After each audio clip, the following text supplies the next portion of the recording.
Ladies and gentlemen, a very warm welcome to the Capsule 11 of Series 3, Toolkit for Steering Your Business Through the Pandemic. Our guest for today is Kailash P., Vice Chairman and Managing Director and a member of the Board of Directors at Shibura Machine Japan, India, formerly Toshiba Machines, with approximately 4 decades of very rich experience in marketing and manufacturing. He led the company to cross the 11,000 machines mark and is responsible for setting up a totally new greenfield manufacturing facility. Shibura Machine was bestowed the President's Award for 2019 for the best performing company in the group. A very warm welcome to my show, Kailash Sir, Insights with Nidhi Verma, Series 3. Thank you, Nidhi. Very good morning. It's my pleasure to be associated with Elite Plus and especially with you on all the programs. I consider this as an honor to be part of this Series 3 discussions, and I look forward to an interesting time with you. Thank you very much. First of all, let me also, in this pandemic time, wish all of you and also all the viewers who are going to see this a healthy and safe life ahead, as we are still not out of pandemic grip. Let us pray for the safety of everyone in and around us. Thank you. Yes. Kailash sir, your parent company is a leader from Japan. Could you share with us how their treatment of handling the pandemic is different? What is it that we can learn from the Japan model before we start our industry questions? See, Japan and India, basically, there is a lot of difference culturally. Though the pandemic started in Japan, they have also introduced like masks, sanitizers, social distancing. But the problem there is everybody strictly follows that instruction. But when it comes to India, in our own factory, though we have implemented the sanitizers, masks, social distancing, including in the canteen premises, but then every time we have to be after every employee, it is not taken for granted. They assume, oh, unless it is told, we need not wear masks. Even if some people wear masks, it is put below the chin, those type of things. But it is not so in Japan. So the handling of situations in India is really challenging, which is not so there in Japan. Japan has focused immediately on reducing the manpower and the reduction of fixed cost as soon as this pandemic lockdown came. Whereas in India, as you know, removal of manpower is a hard decision. Yeah. So it was a difficult decision as well. So we did not reduce manpower, but then we talked to Japan. Look, in India, removal of manpower is considered bad for any company. The news will spread like wildfire. So whatever management is looking for, like 10% expense reduction, I can accept it. Then I had a discussion with our employees. Look, our employees' increments and the bonus will be delayed by another 6 months. And also the promotion will be delayed by 6 months. By that process, I could show around 9.9% saving in staff expenses. With that, I was able to manage, and we did not terminate or retrench even a single employee. And we have been paying 100% salary and perquisites, including, I would say, the car allowances to employees. So Kailash sir, congratulations for crossing the 11,000 mark. What will be your target for now 22 end? Well, as I mentioned earlier, we have crossed 11,000th machine in June 2020. Afterwards, every month we have been producing between 70 to 100 machines per month. Today, as of end of June, we will be crossing around 11,650 or so. Maybe by October, we will be crossing 12,000th machine. By March 2022, we are targeting for the full year approximately 1,200 plus machines. That is our target and the budget, and which we are so far crossing as per the targets. Yes, you continuously showed that, so there is no doubt on your meeting your targets. And also, so this also reflects on the demand. That means there is no dearth of demand at all in the market. That is an indicator that we have a healthy and robust demand. Kailash, any new innovative models that you'll be rolling out in the Indian market shortly, which the industry should look forward to, and any specific applications? Yes, Nidhi, it's an interesting question. I think we have recently launched, thanks to the pandemic. Pandemic also gave us good opportunities for the medical segment. We have launched about, I think, 6 months back, a multi-machine, which is a double color machine, which can mold two components simultaneously in one machine. We have launched that machine called Multi. It is basically for caps and the sanitizer pumps. On the top of the sanitizer bottle, that pumps is there. It is normally multicolor. So in one machine, you can mold two components simultaneously of two different colors, and using in the same injection area. When one injection is over, before the second injection, the mold turns to the second mold and then does the injection. It's called Multi, and it is on a rotary platform basis, and that is exclusively a design from Japan, which we have adopted in India, and we have supplied nearly 27 machines in the last 6 months. And we see after that sanitizer pump business, there are some companies in India who have got orders for sanitizer pumps in millions. They have to supply something like 56 million in 3 months. Like that, some companies have got orders like Stanley, Livia Polymers. Those type of companies got huge orders for multi machines. So we are associated with them for supply of the machines. So sanitizer pumps, big market during pandemic. That is a new model which we have launched. And this model is also suitable for molding toothbrushes in 2-3 different colors. So that is also a market for personal care products like toothbrush and shaving razors, etc. So this is one particular model which we have launched during pandemic time. Another model is, people are asking, especially in FMCG and white goods segment, they are asking for low cost machines, especially in larger tonnages.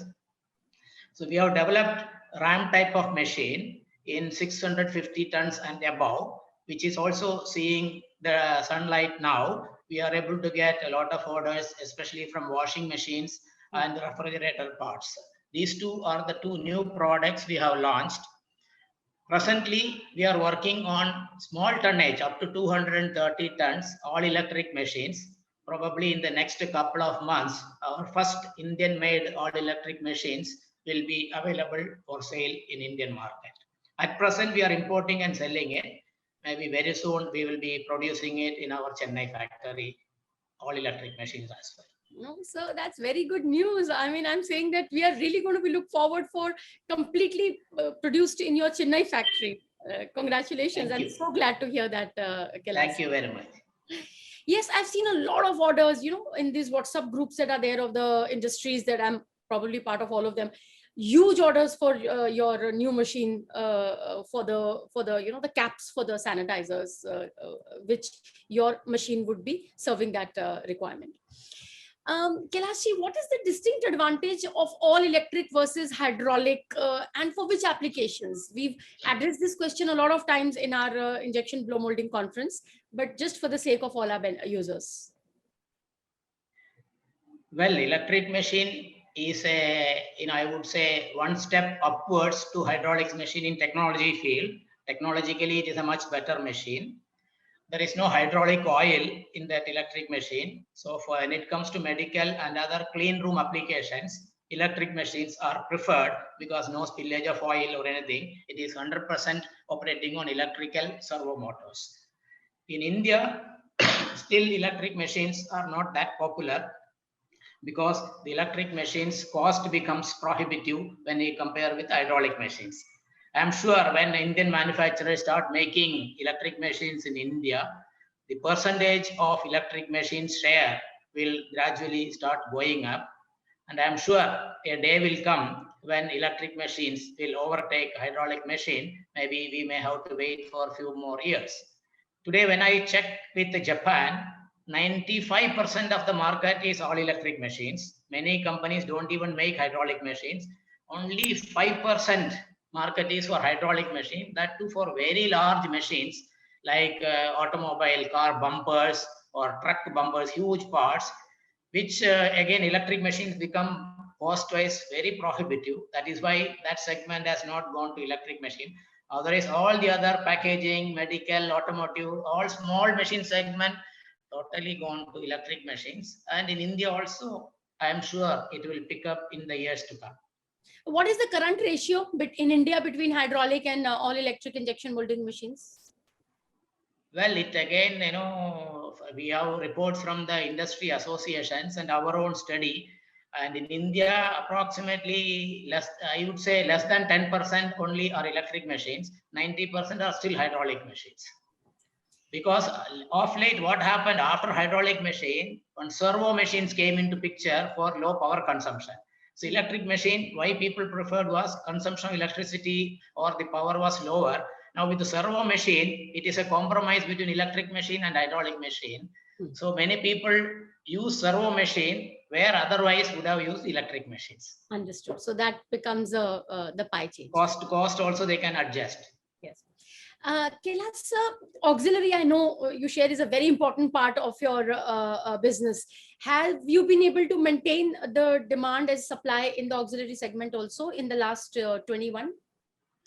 Yes, during this pandemic time, in fact, auxiliary business has increased because people are not able to come to factories. So more and more people have preferred automation of their factories. For example, material feeding system. Earlier, people used to come and put material on the hopper manually. Many companies have switched over to automatic conveying system so that the raw materials are fed into the machine automatically, removing the manpower. In fact, central conveying system or the feeding system business has shot up like anything in the last 21 months. And orders are still flowing. And most of the multinational companies go for full automation, not only for auxiliary equipment like dryers, blending units, conveying, etc., but also for robotics. We in fact import robots from our Japan factory and supply along with the machines. Wonderful. So it is like it is not the icing or the cake. Auxiliary is actually the cake, and the machines are the icing for you. Yes, true. Exactly. As I see our business operations, auxiliary also gives better profit margin than the machines. So machines with tough competition, tough competition. Everybody, not only ourselves, even our own friends, other friends also will be finding it difficult to realize the pricing for machine. But when it comes to spare parts, auxiliary, as well as service, we don't feel. Maybe the profitability is more in these areas. Thank you for sharing that. Kailash, in your product portfolio, you had some machines which was written IMM models for US only. So is the demand not there in India? Why are they not in India? Well, Nidhi, it is not a different model. We have given a different model name because it is basically the same machine what we make for Indian market. Since US regulations calls for American standard, ANSI standard, we have to specify the machine, everything in either we specify in India machines in millimeter, kg, meter, etc. When it comes to American machine, length of the machine we have to specify in inch or yards. The pressure gauge we have to be in pounds per square inch, not bar. Same way, all the dimensions have to be in FPS system, foot pound system. Whereas in India, all metric system, meter, kilogram, seconds, like that. So that is the only difference. It's just a nomenclature. And the ANSI standard also asks for certain little bit more safety standards, like machine should not have any opening where a person, the operator, can put his hand in. So a lot of coverages you can see for safety in America.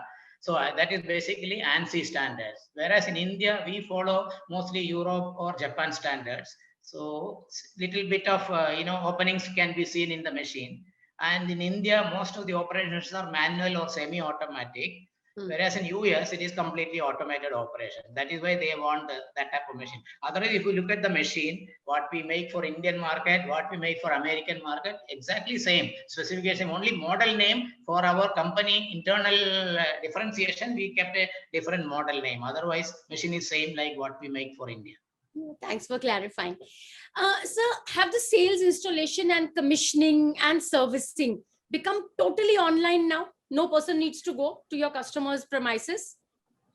Well, Nidhi, that is our ambition. But today, I would say many customers have learned to install the machine by themselves using our software package, online installation, including unloading, unpacking, keeping the machine in position, commissioning, do's and don'ts, everything.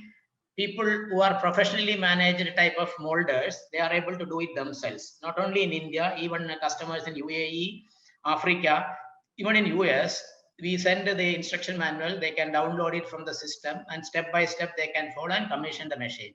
But I would not say it is 100% achieved in India, but there are still molders who want our service engineers to go because of pandemic we are not able to send our people to their factory, so we do the live demonstration in our factory keeping a machine. My customer care team will call the customer and tell them what all the way they have to take care to install it. Sometimes it is done like that. Otherwise, few customers have totally on their own now. They don't even ask us, supply the machine, they will install themselves.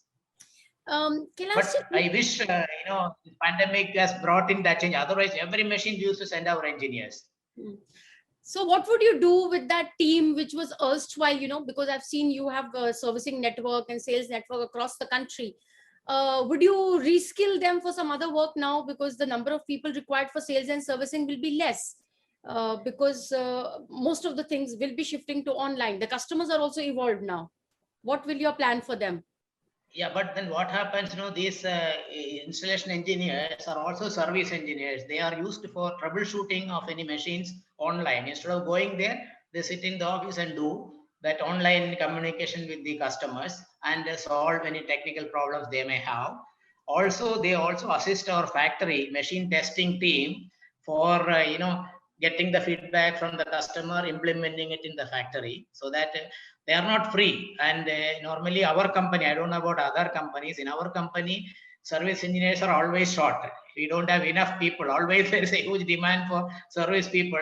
We don't have that many people in service department. So it is always short of people. And now I would say we are utilizing them more for other areas, not only for installations, but troubleshooting as well as in the factory for installation, for factory testing of the machines. We utilize them for that application. Okay. Kailash, you sell injection molding machines to a wide range of verticals. What percentage of the total machines go to the below verticals for our understanding? You sell, they're used for packaging, whether it's pail containers, personal care, automotive, electronics, construction, white goods, medical. How does the pie look like? Fine. Before pandemic, our dominating segment used to be automotive segment, because we used to get more machines and also larger tonnage machines from automotive segment. But as you know, automotive sector has taken a big beating in the last 1.5 years.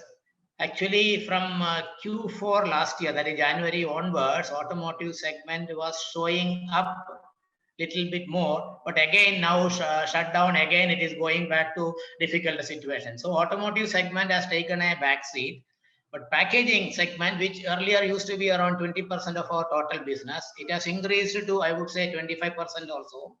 Packaging is doing extremely well, because not only normal packaging, but now there are many fast cycling machines are required for packaging application. That segment has grown, especially for food packets and other fast cycling applications. That segment has grown.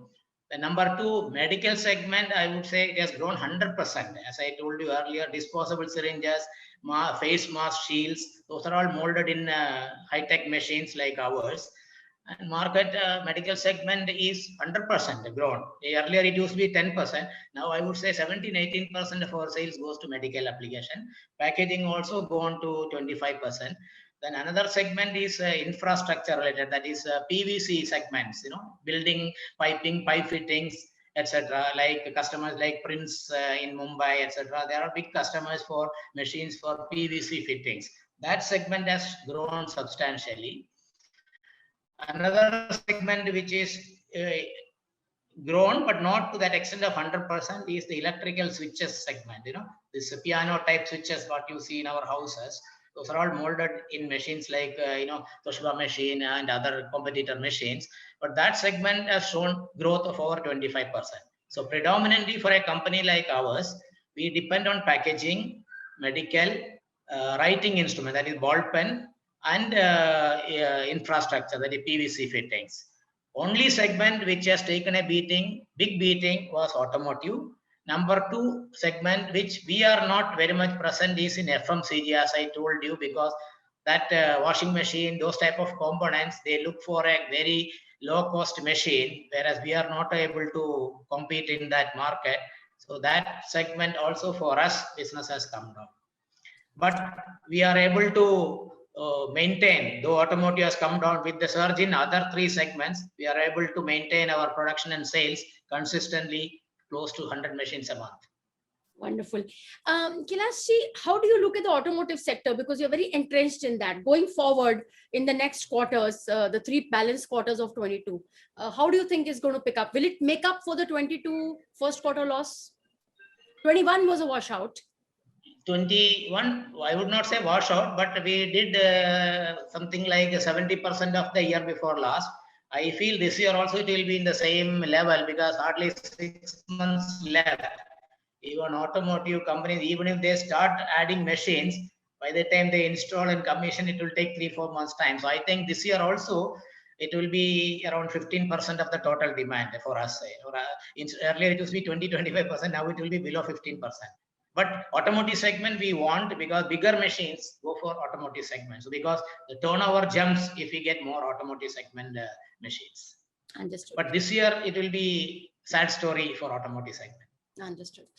Kailash, you said that FMCG is not your niche, but from your understanding of the machinery sector, the sustainability requirements that are now coming up for the packaging and the personal care products specifically, do the brand owners ask for specific requirements from the machines for able to meet the sustainability requirement? Yes, now of late what's happening is big FMCG companies like Unilever, those type of companies, Gillette, those type of companies who are present in India, basically multinational companies, they are doing a lot of research on biodegradable plastics. So they want machines for biodegradable plastics processing. It is little different than the conventional injection molding machines. So there are many questions asked for biodegradable processing machines. That is one new development we are seeing. And basically people are going for more and more cavities, especially MNC companies. Shaving razor, which they used to make 48 cavities, now they have gone up to 96 cavities. Now they are already doing work on 132 cavities. So as the number of cavities increase, the machine complexity also increases, not only on the physical size of the machine, but the complexity of hydraulics, controls, everything increases. So those are all the two major things which we right now face from FMCG companies, as they call it as technology upgradation or process upgradation. But I personally feel biodegradable plastics is a long dream. Maybe we may have to wait for at least 5 years, in my opinion, because biodegradable plastics in US itself, very expensive raw material. I think it has to come down in their raw material pricing. Then only in India it can start the processing. But otherwise, 1 or 2 machines we have developed for biodegradable plastics, but that too for a very specific customer. Other than that, demands are coming up, but when we just go and discuss with them about technology and prices, they go back to the standard machine. So that is how the scenario today. Yes, I've heard so the same, sir. Kailash, your company was the prime mover for initiating anti-dumping duty for injection molding machines. What is the status now, and how has the Indian industry upgraded themselves? Well, we only initiated first time when we were part of Larsen & Toubro. In fact, I was only spearheading that activity. Then we went and met the finance ministry, commerce ministry, and projected to them because of dumping by Chinese machines, Indian industries are suffering. Then government did the evaluation, and anti-dumping duty was first instituted in the year 1998, if I am not mistaken. That was the first time. For 5 years, 140% or something duty was imposed. Then after that period is over, we have also become Toshiba by that time, 2013. Then along with all other injection molding machine manufacturers, this time the lead was taken not by us, but by PMMA, Machinery Manufacturers Association, headed by our chairman, respected Mr. Mahendra Patel. So he took the lead and we made a representation, all machinery makers together. And the second time we got anti-dumping duty, which was valid up to 2019. So actually speaking, that period is over. But since association has filed another application for continuation of anti-dumping duty, the old anti-dumping duty still continues till such time government finalizes the new application. So the current status is PMMA has filed an application on behalf of all the machinery manufacturers. The file is lying with the government.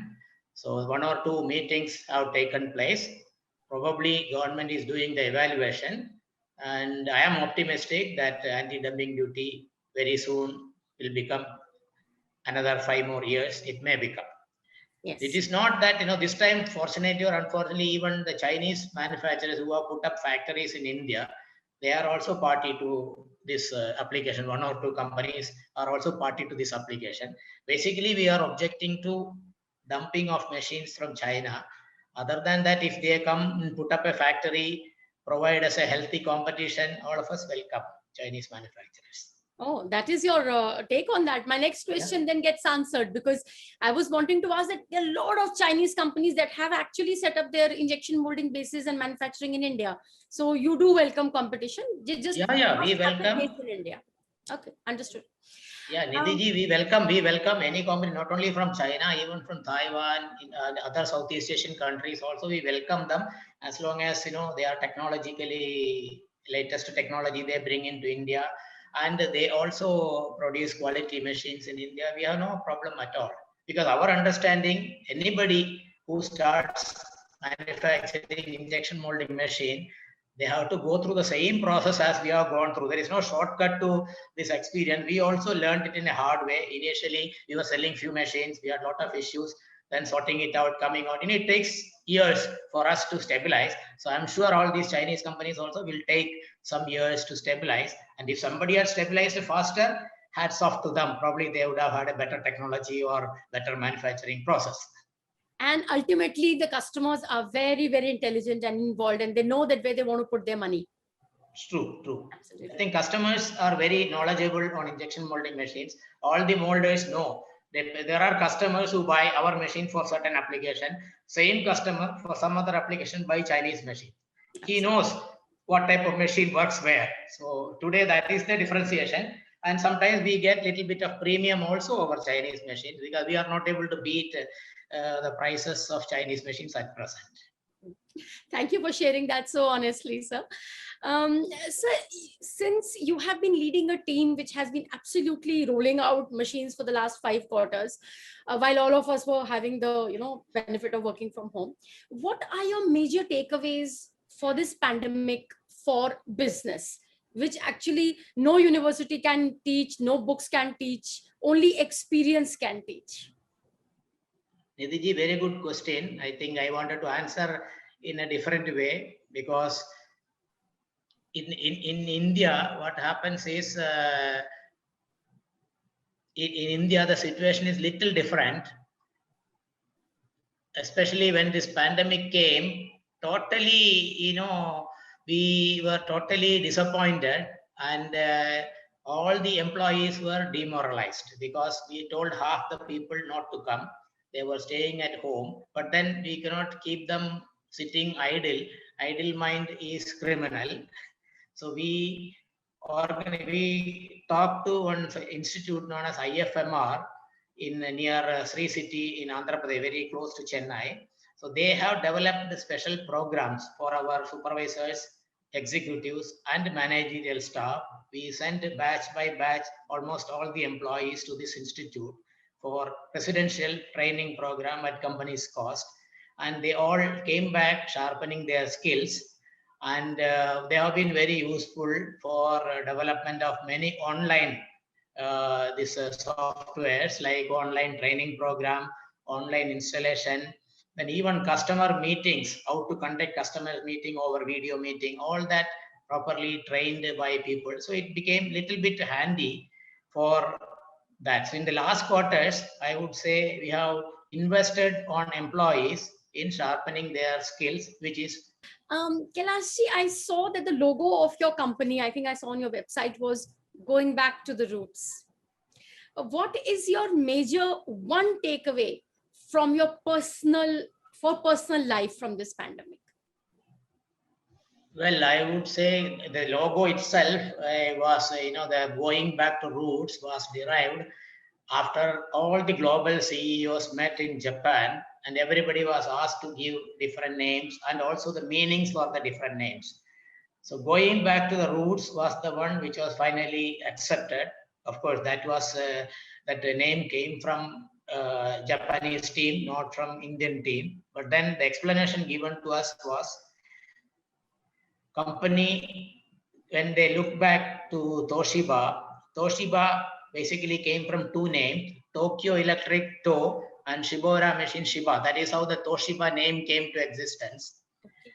So as a company, the Tokyo Electric is non-existent now, so only Shibora is existing. So company decided, let us go back to the old name, so that old philosophy can be brought back.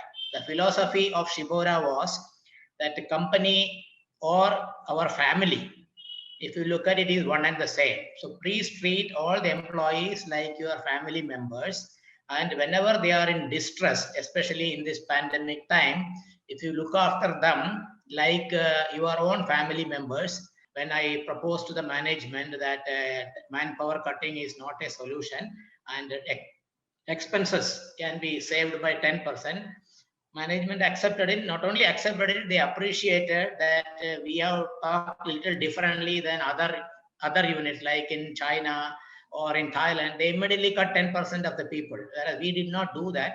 We followed the basic principles of basic philosophy of the Shibora company, that treat all the employees as one family, and whatever good or bad, share with all the employees. I think that is a great learning in this pandemic time, and that also is apt when we talk about the going back to roots of the company.